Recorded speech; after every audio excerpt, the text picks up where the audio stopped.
નમસ્કાર દર્શક મિત્રો, હું છું રૂપલ લુણીચિયા. સંપૂર્ણ ન્યૂઝમાં આપનું સ્વાગત છે. બનાસકાંઠા લોકસભાની ચૂંટણી માટે ચૂંટણી અધિકારીના જાહેરનામા બાદ વિધિવત ફોર્મ લેવાની તેમજ ભરવાની પ્રક્રિયા હાથ ધરવામાં આવી છે.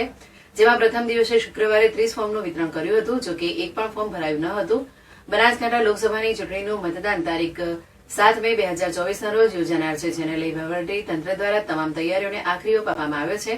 ત્યારે શુક્રવારથી ફોર્મ ભરવાની પ્રક્રિયા શરૂ કરાઈ છે, જેમાં પ્રથમ દિવસે લોકસભાની ચૂંટણીના નામાંકન ભરવા માટે 30 ફોર્મનું વિતરણ કરાયું હતું, જેમાં એક પણ ફોર્મ ભરાઈને પરત આવ્યું ન હતું. જેમાં ચૂંટણી અધિકારી અને કલેક્ટર બનાસકાંઠાની કચેરીએ કુલ 12 વ્યક્તિઓના 29 ફોર્મ લઈ ગયા હતા અને મદદનીશ ચૂંટણી અધિકારી અને પ્રાંત કચેરી પાલનપુરથી એક વ્યક્તિ એક ફોર્મ લઈ ગયો હતો. આમ કુલ 13 વ્યક્તિઓએ 30 ફોર્મ લઈ ગયા હતા, પરંતુ એક પણ ફોર્મ ભરાયું ન હતું. ચૂંટણી ફોર્મ મોડામાં મોડું 19 એપ્રિલ શુક્રવાર સુધીમાં પહોંચાડવાનું રહેશે, તેમજ તેની ચકાસણી 20 એપ્રિલ શનિવારના રોજ સવારે 11 વાગે હાથ ધરવામાં આવશે, તેમ ચૂંટણી વિભાગ દ્વારા જણાવાયું હતું.